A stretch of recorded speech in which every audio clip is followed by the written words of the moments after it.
You're listening to Montreal Now with Aaron Rand and Natasha Hall on CJAD 800. That is James Mennie. He is over at the Montreal Gazette. And Jim, I see your first headline is Quebec's education system is a mess, which leads me to ask, what did Bernard Dranville say today? Well, actually, he hasn't said very much, although he's probably going to have to become a little more loquacious between now and Labor Day. You know, it's a tradition in our business. We call them back-to-school specials, which is basically, whether you like it or not, we start doing all these stories about back to school. And this particular year in Quebec, the coming academic year is increasingly bleak. I'm sure we're going to be hearing about the condition of schools, or about the condition of the curriculum, how much kids in Quebec are actually going to learn, and what their success rate will be. But at the moment, the number one concern seems to be that there's a shortage of teachers. How big a shortage, you ask? 5,000 teachers are needed to basically just have us running on an even keel. And the fact is, we're now reaping this whirlwind that this government and those before it have sown. Quebec teachers remain the lowest paid in the country. The bloated bureaucracy, be it with the school service centers or indeed school commissions, and the Ministry of Education, whose fingers seem to be everywhere, really makes it a job that you really have to love, and sometimes maybe even love and hate to keep going. A year and a half ago, the Legault government was trying to get more teachers to come back to the network. They offered them $12,000 up front just to come back to work. Okay, you're retired, here's $12,000, no problem. They wanted to fill up a gap, a predicted gap of 8,000. Less than 100 retired teachers applied. Okay, so it's going to be a real fun time this coming academic year. All of which leads me to the inevitable conclusion, Aaron, because we've had these, terrible stories before about, the health department and the health system, and how the transportation department. How much you want to bet between now and maybe Christmas, someone's going to come up with the idea of forming an agency, which would leave, once again, as it has with the health ministry and the transport ministry, leave them to think all the big thoughts and have someone work on a hands-on basis every day. They can call it, Éducation Québec or whatever. But this seems to be the go-to method of this government when it's clear that the ministry is completely screwed up beyond all recognition. What do? You create more bureaucracy, even though it's gleaned from the private sector. That seems to be this government's answer to everything. Isn't that interesting, Jim? If that, in fact, was to happen, right, just like you're saying in the health system where you have these agencies, farming out nurses who left the public system to go work privately. Exactly. That system's working so well, you could actually see that happening here, right, to entice teachers to come back or recruit teachers from the public system and, pay them a bit more and then they come into the private system? I mean, I wonder how close that would be to actually happening. Well, listen, there's a few people who have been putting two and two together and getting privatization. Because remember, what is it called? Santé Québec, and they haven't named the one for the transport ministry yet. They're saying we need, top gun managers. They're going to come in. We're going to pay them top dollar because God knows we're not throwing money at teachers, but we're going to pay them top dollar. And these guys and gals are going to come in and they're going to make this thing work. In other words, it sounds vaguely like a side door entrance to privatization to what is supposed to be a publicly funded and administered service, which really is fundamental for all Quebecers, whether it's health, transportation, or education. Those are the big three. Those are the three that cost us the most. And yet somehow it seems when the iceberg is looming towards a particular ministry, this government doesn't say, port or starboard. They say abandon ship, and we'll let somebody else steer it. Yeah. I wonder how soon that begins to happen. You're right. Listen, let me ask you, with respect to this, Jim, still on the story, are you surprised at all that someone like a Bernard Dranville, I don't know if you call him a seasoned politician or not, but he's been there before. He's a former journalist. He seems like he steps in it every day. He did most recently, I guess, I don't know if it was today or late yesterday, basically offending kindergarten teachers. There are like 200 posts on Facebook calling him out for saying they don't work as hard with little kids.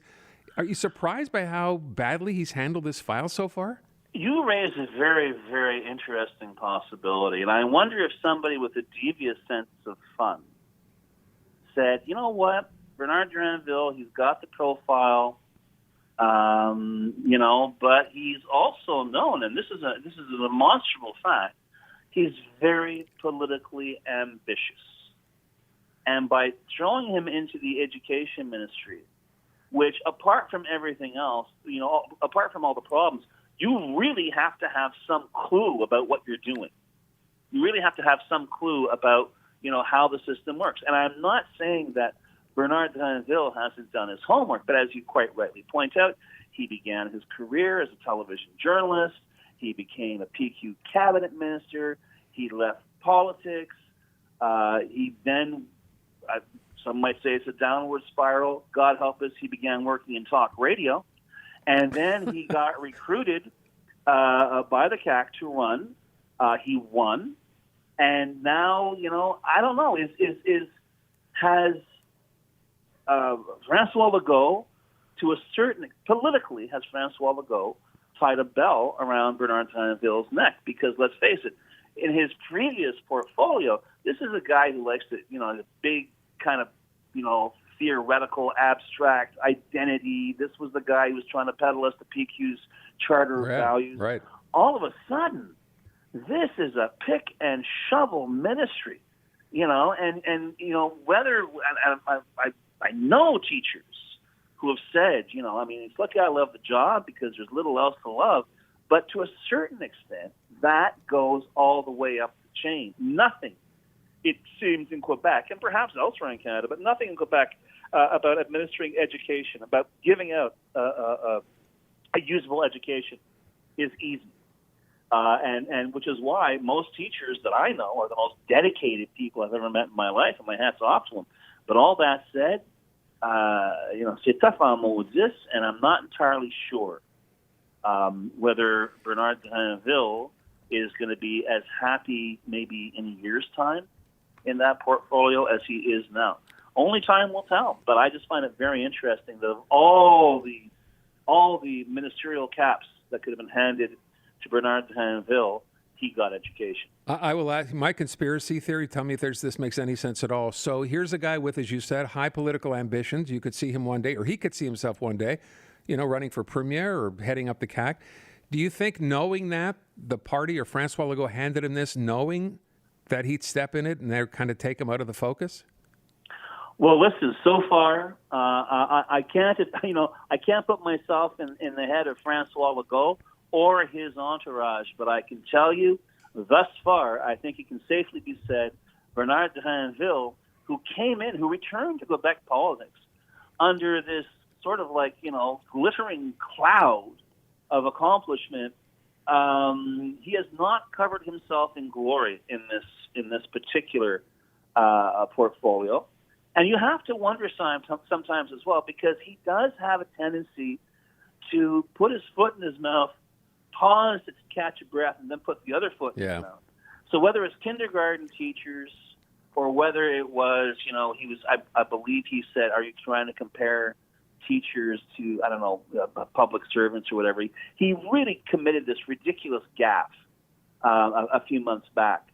And it's like, you don't really get it, do you?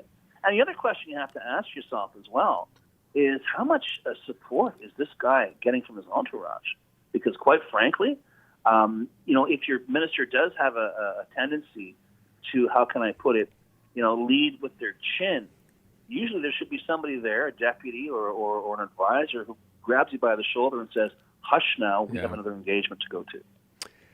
James, I was going to ask you really quick about the Jean Talon by-election. We're kind of out of time here. Who's this more important for, the PQ or the CAC? It is absolutely, desperately important for the PQ. A lot of expectations there, and quite frankly, if they do not win this and win it convincingly, it's going to be bad news for the PQ. They're trying to reinvent themselves. This is their chance to do so. And quite frankly, I'm looking at these numbers. If they're in a dead heat right now with the CAC and the by-election hasn't even been called yet, it's going to be a very, very difficult road for whomever the PQ finally chooses to run in that riding. James Mennie, the Montreal Gazette. Jim, have a great weekend. You too, buddy.